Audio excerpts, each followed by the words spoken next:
Protesters face off with police after Cameroon's President Paul Biya won an 8th term on Monday. It happened in Cameroon, under Paul Biya, a government silencing its own citizens in the name of order. And now, it's happening again, this time in Tanzania. Now to Tanzania, where police have imposed an evening curfew in the main city, Dar es Salaam, after protesters tore down banners supporting the president and burned a police station. Chaos erupted in various towns in Tanzania as the country held their presidential elections, marked by concerns from human rights groups alarmed over detention of opposition members. Internet connectivity was disrupted across the country shortly after hundreds of protesters set ablaze a rapid transport bus and a gas station. The streets of Dar es Salaam burn with anger. Sirens echo through the night. And a new generation is refusing to bow.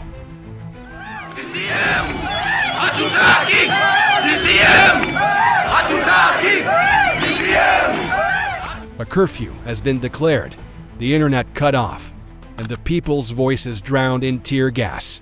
But in the heart of the storm, Africa's youth are reminding the continent that silence is no longer an option. Just when the world thought it was over, reports say protesters have stormed military barracks, pleading for the army to take control.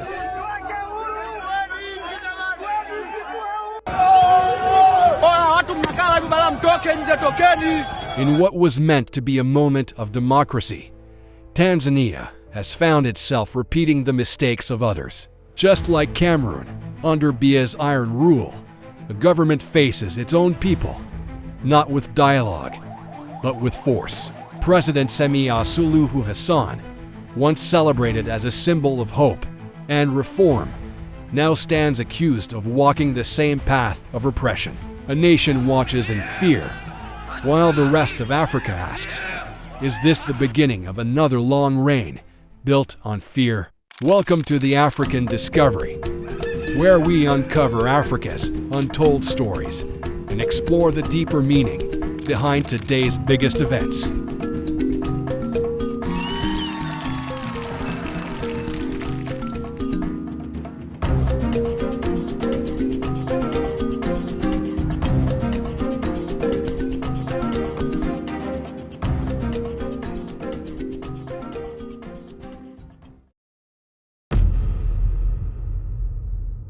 On what should have been a day of democracy, chaos unfolded across Tanzania. In Dar es Salaam, the beating heart of the nation, peaceful protests quickly turned violent.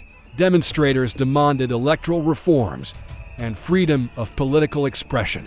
But instead of listening, authorities answered with force. The police fired tear gas, protesters set vehicles ablaze, and hospitals began to overflow with the wounded.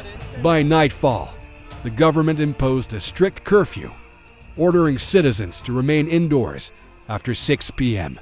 2 people, a civilian and a police officer, were killed during Election Day demonstrations in Tanzania, with the state putting the city of Dar es Salaam under 6 p.m. curfew, following a tense election day marked by protests and unrest across many parts of the neighbor to the south. Dar es Salaam Special Zone Police Commander Jumanne Muliro did not specify, however, when the curfew is expected to be lifted. The message was clear. Dissent will not be tolerated. Even more chilling, the internet went dark. NetBlocks confirmed a nationwide blackout, cutting Tanzanians off from the world and from one another. But when the light of truth is blocked, anger only burns brighter. As fear deepens, reports now claim that thousands of Tanzanians have gathered outside military barracks, pleading with soldiers to intervene. Sisi tunawapenda sana. We love our country. Tanzania ni nchi yetu, hatuna nchi nyingine. Kwa hiyo sisi hatuna shida kabisa na nchi yetu. Sisi tunatetea utekaji. The rumor, circulating across verified accounts on social media, suggests a desperate call for the army to take control. Whether true or not, the sentiment reveals something undeniable: a nation that no longer trusts its leaders to listen. To understand this eruption, we must rewind. President Samia Suluhu Hassan rose to power in 2021 after the death of John Magufuli. At first, she was hailed as a reformer, a leader who would restore free speech and reopen political space. But as the years passed, the optimism faded. Opposition figures were arrested, critics disappeared, and elections became predictable rituals of victory for the ruling CCM party, which has never lost a vote since independence. Using very repressive laws that are very vague, applying them differently to the opposition, to the citizens, to the journalists, just to keep them repressed. So with this human rights crisis, we are seeing silenced voices, we are seeing a repressed opposition, and we're seeing very little civic participation. Now, with the main opposition leader jailed on treason charges and his party boycotting the election, many Tanzanians feel the ballot has lost its meaning. Human rights groups call it a wave of terror. The government calls it maintaining peace. But peace built on fear is not peace. It's control. What's happening in Tanzania is more than a local dispute. It's the voice of a generation demanding dignity. Across Africa, young people are tired of recycled promises and leaders who rule until the end of time. And now, from Dar es Salaam to Yaoundé, they're drawing a line in the sand. Many observers are comparing President Suluhu's crackdown to that of Paul Biya in Cameroon. Both leaders face growing youth movements.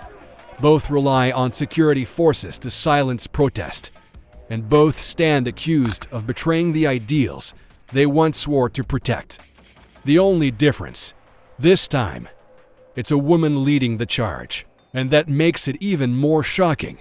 Is President Suluhu following the footsteps of Paul Biya? Or is she trying to prove that repression has no gender? Either way, the result is the same: silence, fear, and resistance. Tonight, Dar es Salaam is under curfew. Shops are shuttered, roads deserted, and the air heavy with uncertainty. In the border town of Tunduma and the city of Mbeya, demonstrations have spread. Small flames of defiance flickering across the nation.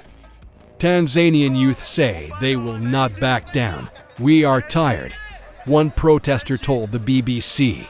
"We just want an independent electoral commission, so every Tanzanian can choose the leader they want." The government insists the election was free and fair, but fairness cannot live where freedom is dead. This is not an isolated storm. It's part of a continental awakening. From the protests in Senegal to the uprisings in Cameroon, Africa's Gen Z has become a force that refuses to be silenced. They are connected, fearless, and ready to challenge power, whether it wears a suit, a uniform, or a smile. And that connection terrifies those who still believe they can govern forever. What happens next depends on how far the government is willing to go and how long the people are willing to endure.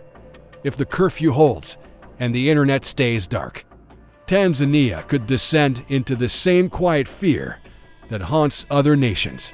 But if the protests continue, and if the world is watching, this moment could mark a turning point. Perhaps, just perhaps, the youth of Africa are writing the next chapter of liberation. One protest, one voice, one tweet at a time. Tonight, Tanzania stands between fear and freedom. A president once praised as a reformer now risks being remembered as another ruler who chose control over courage. And, as we've seen in Cameroon, repression may silence the streets, but it cannot silence the spirit. Because in Africa today, the people are no longer waiting for change. They are becoming it. You've been watching The African Discovery, uncovering Africa's untold stories. Subscribe for more deep insights shaping the continent's tomorrow. To watch the fearless protest of Gen Z uprising in Cameroon against Paul Biya's re-election, click the video on your screen now.